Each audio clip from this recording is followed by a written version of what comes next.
Welcome to Howard's Voice. The Crow Child by Mary Mapes Dodge. Midway between a certain blue lake and a deep forest there once stood a cottage, called by its owner the Rookery. The forest shut out sunlight and scowled upon the ground, breaking with shadows every ray that fell, until only a few little pieces lay scattered about. But the broad lake invited all the rays to come and rest upon her, so that sometimes she shone from shore to shore, and the sun winked and blinked above her, as though dazzled by his own reflection. The cottage, which was very small, had sunny windows and dark windows. Only from the roof could you see the mountains beyond, where the light crept up in the morning and down in the evening, turning all the brooks into living silver as it passed. But something brighter than sunshine used often to look from the cottage into the forest, and something even more gloomy than shadows often glowered from its windows upon the sunny lake. One was the face of little Rocky Lynn, and the other was his sister when she felt angry or ill-tempered. They were orphans, Cora and Rocky, living alone in the cottage with an old uncle. Cora, or Cor, as Rocky called her, was nearly 16 years old, but her brother had seen the forest turn yellow only 4 times. She was, the before, almost mother and sister in one. The little fellow was her companion night and day. Together they ate and slept, and when Cora was not at work in the cottage, together they rambled in the wood, or floated in their little skiff on the lake. Rocky had bright dark eyes, and the glossy blackness of his hair made his cheeks look even rosier than they were. He had funny ways for a boy, Cora thought, the quick bird-like jerks of his raven black head, his stately baby gait, and his habit of pecking at his food, as she called it, often made his sister laugh. Young as he was, the little fellow had learned to mount to the top of a low, branching tree near the cottage,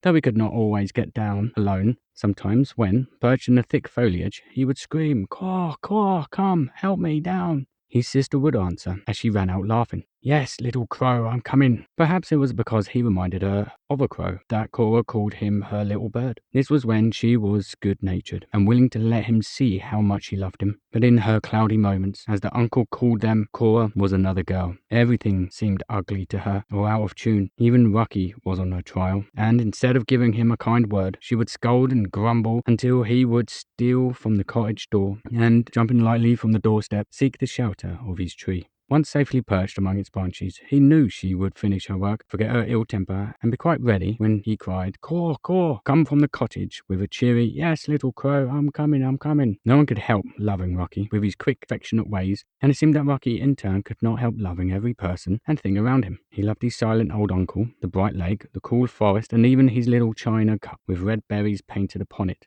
But more than all, Rocky loved his golden-haired sister and the great dog who would plunge into the lake at the mere pointing of his chubby little finger. In fact, that finger and the commanding baby voice were law to Nep at any time. Nep and Rocky often talked together, and though one used barks and the other words, there was a perfect understanding between them. Woe to the straggler that dared to rouse Nep's wrath, and woe to the bird or rabbit that ventured too near. Those great teeth snapped at their prey without even the warning of a growl. But Rocky could safely pull Nep's ears or his tail, or climb his great shaggy back, or even snatch away the untasted bone. Still, as I said before, everyone loved the child, so of course Nep was no exception. One day, Rocky's caw caw had sounded oftener than usual. His rosy face had bent saucily to kiss Cora's upturned forehead as she raised her arms to lift him from the tree. But the sparkle in his dark eyes had seemed to kindle so much mischief in him that his sister's patience became fairly exhausted. "Has Cora nothing to do but to wait upon you?" she cried, "and nothing to listen to but your noise and your racket? You shall go to bed early today, and then I shall have some peace." "No, no, Cor. Please let Rocky wait till the stars come. Rocky wants to see the stars." "Hush! Rocky is bad. He shall have a whipping when Uncle comes back from town," Nep growled. "Ha ha," laughed Rocky, jerking his head saucily from side to side. "Nep says no." Nep was shut out of the cottage for his pains, and poor Rocky was undressed and many a hasty jerk and pull. "You hurt, Cor," he said plaintively. "I'm going to take off my shoes my own self." "No, you're not," cried Cora, almost shaking him, and when he cried she called him naughty, and said if he did not stop, he should have no supper. This made him cry all the more, and Cora, feeling in her angry mood that he deserved severe punishment, threw away his supper and put him to bed. Then all that could be heard were Rocky's low sobs and the snappish clicks of Cora's needles as she sat knitting with her back to him. He could not sleep, for his eyelids were scalded with tears, and his plaintive caw had reached his sister's ears in vain. She never once looked up from those gleaming knitting needles, nor even gave him his good night kiss. It grew late. The uncle did not return. At last Cora, sulkily and wearily, locked the cottage door, blew out her candle, and lay down beside her brother. The poor little fellow to win a forgiving word, but she was too ill-natured to grant it. In vain he whispered, "Caw, caw." He even touched her hand over and over again with his lips, hoping she would turn toward him with a loving kiss, murmur as usual, "Good night, little bird." Instead of this, she jerked her arm angrily away, saying, "Oh, stop your pecking and go to sleep. I wish you were a crow in earnest, and then I'd have some peace." After this, Rocky was silent. His heart drooped within him as he wondered what this peace was that his sister wished for so often, and why he must go away before it could come to her. Soon, Cora, who had rejoiced in the sudden calm, heard a strange fluttering. In an instant, she saw by the starlight a dark object circle once or twice in the air above her, and dart suddenly through the open window. Astonished that Rocky had not shouted with delight at the strange visitor, or else clung to her neck in fear, she turned to see if he had fallen asleep. No wonder that she started up. Horror-stricken, Rocky was not there. His empty place was still warm. Perhaps he had slid softly from the bed. With trembling haste, she lighted the candle and peered into every corner. The boy was not to be found. Then those fearful words rang in her ears. "I wish you were a crow in earnest." Cora rushed to the door and with straining gaze looked out into the still night. "Rocky! Rocky!" she screamed. There was a slight stir in the low, growling tree. "Rocky, darling, come back." "Caw, caw," answered a harsh voice from the tree. Something black seemed to spin out of it, and then, in great sweeping circles, sailed upward until finally it settled upon one of the loftiest trees in the forest. "Caw, caw," it screamed fiercely. The girl shuddered, but with outstretched arms cried out, "Oh, Rocky, if it is you, come back to poor Caw." "Caw, caw," mocked hundreds of voices, as a shadow like a thundercloud rose in the air. It was an immense flock of crows. She could distinguish them plainly in the starlight, circling higher and higher, then lower and lower, until, with their harsh caw caw, they sailed far off into the night. "Oh, Rocky, answer me," she cried.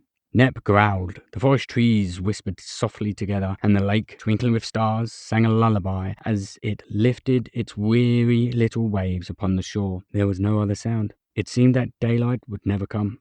But at last the trees turned slowly from black to green, and the lake put out its stars one by one and waited for the new day.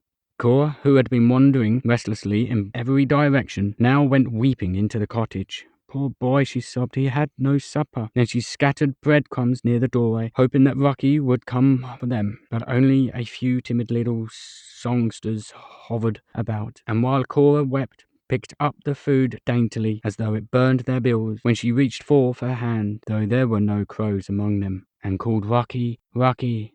They scattered and flew away in an instant. Next she went to the steep-roofed barn, and bringing out an apron full of grain, scattered it all around his favourite tree.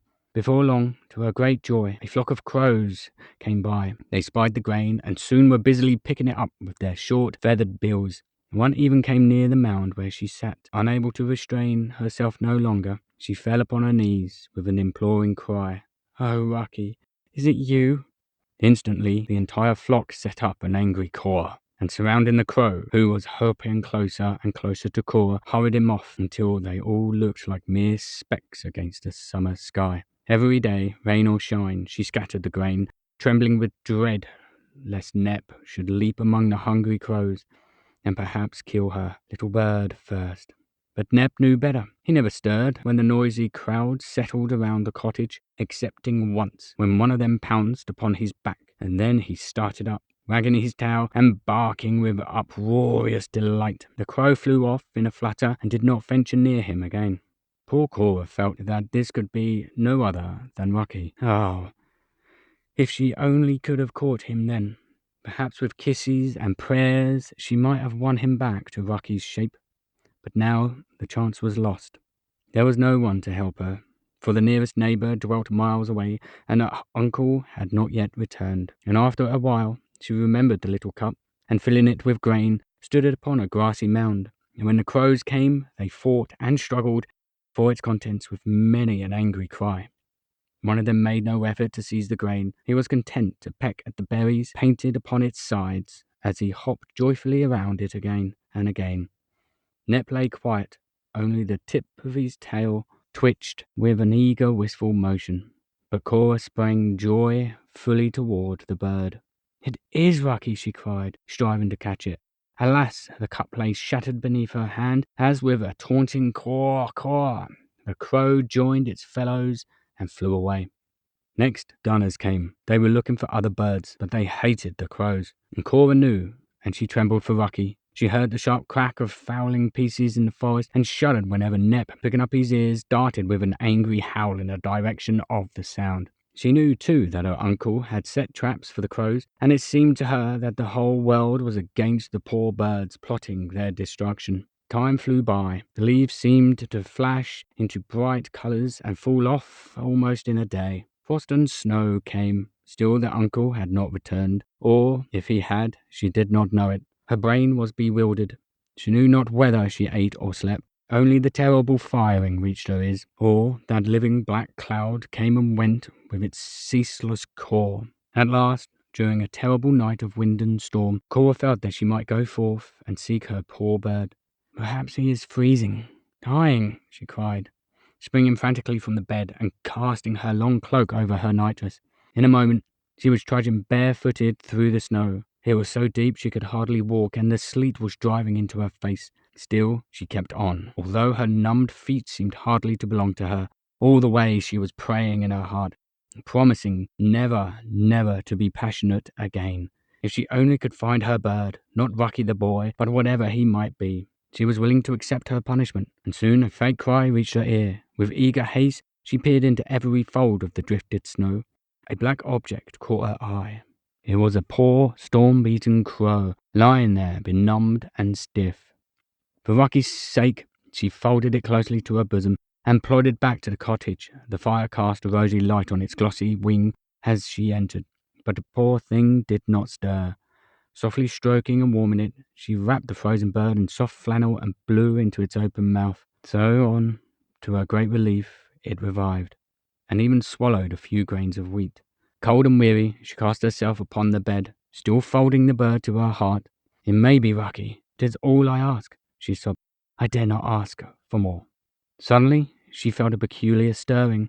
The crow seemed to grow larger. Then, in the dim light, she felt its feathers pressing lightly against her cheek. Next, something soft and warm itself tenderly about her neck, and she heard a sweet voice saying, "Don't cry, Cor. I'll be good." She started up. It was, indeed, her own darling. The starlight shone into the room, lighting her candle. She looked at the clock. It was just 2 hours since she had uttered those cruel words. Sobbing, she asked, "Have I been asleep?" "Rocky, dear?" "I don't know, Cor. Do people cry when they're asleep?" "Sometimes, Rocky," clasping him very close. "Then you have been asleep. But, Cor, please don't let Uncle whip Rocky." "No, no, my little bird. I mean my brother. Good night, darling." "Good night."